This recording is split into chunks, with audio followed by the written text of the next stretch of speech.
Notre première nouveauté, c'est le fait de pouvoir avoir les statuts de publication de votre chatbot sans devoir y accéder. Donc, savoir si votre chatbot est publié, entraîné, en construction ou à configurer. Donc, pas besoin de sélectionner le chatbot et d'accéder à sa KB pour avoir ces informations. Et la deuxième information, c'est concernant les tags. Donc, vous pouvez ajouter des tags depuis l'onglet paramètres de votre chatbot. Donc ici, comme vous pouvez voir, un tag production démo, c'est ajouté depuis donc cet onglet comme je vous disais. Donc paramètres, vous ajoutez ici le tag que vous souhaitez, vous sauvegardez et vous retrouvez ces tags ajoutés au niveau de la page d'accueil. Donc ça permet tout simplement d'avoir accès à ces informations, encore une fois, sans accéder au chatbot en question.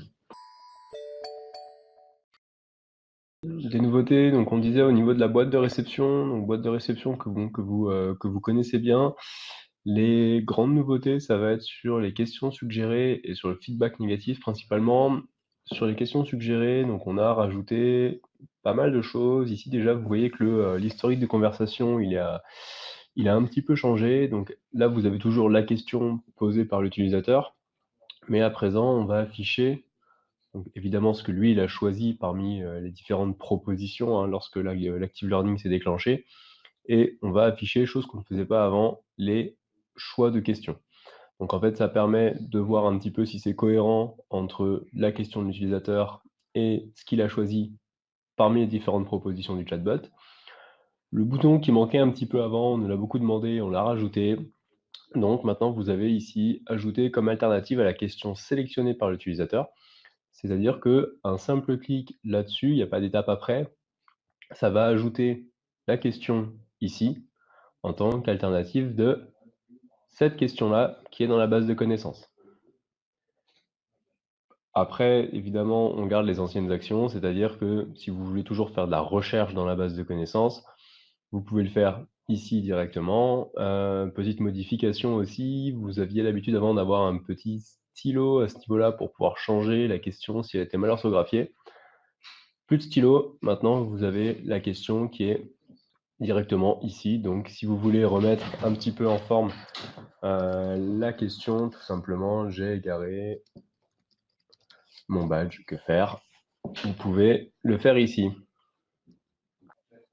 La nouveauté aussi, depuis la boîte de réception, c'est le fait de pouvoir sélectionner plusieurs questions pour soit les exporter, soit les supprimer.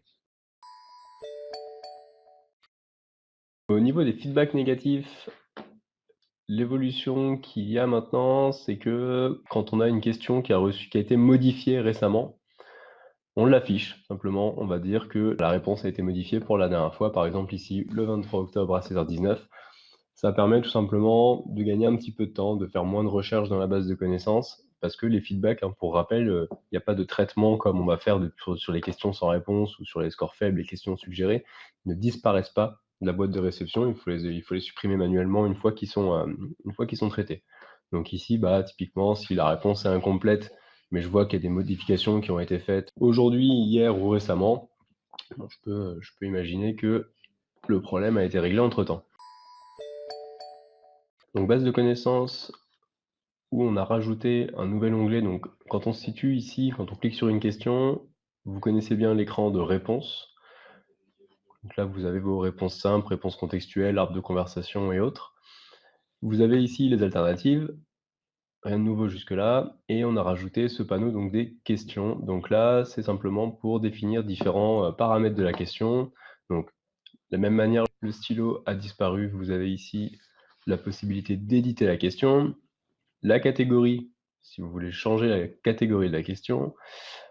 La nouveauté, c'est les états des questions. Donc vous avez des questions qui sont prêtes à être publiées et d'autres qui sont à valider. En fonction de si c'est prêt à publier ou à valider, vous n'aurez pas le même pictogramme qui va apparaître devant. Je vous montre ça juste après. Et l'autre nouveauté, c'est les tags. Donc là, par exemple, le tag, il est pour Imen. Donc cette question-là, elle est pour elle. Elle a quelque chose à faire dessus. Ça va me servir tout simplement à identifier rapidement que cette question, elle est pour Imen. Et ici, j'ai ce nouveau picto donc à valider. Évidemment, les filtres, on va pouvoir les appliquer pour retrouver rapidement toutes les questions qui ont un tag. Et tous les états également, donc les questions qui sont à valider.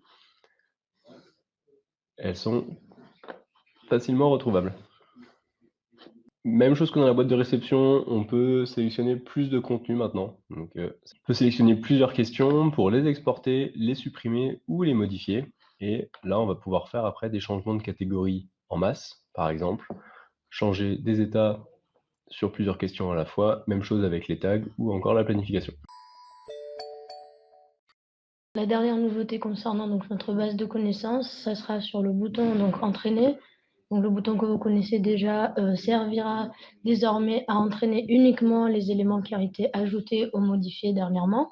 Et si vous souhaitez toutefois donc entraîner l'AKB en entier, il faudra utiliser donc le bouton entraînement complet. Voilà, dans tous les cas, ça change rien. Donc à partir du moment où vous entraînez, vous avez ce bouton qui se grise, le publier qui devient actif.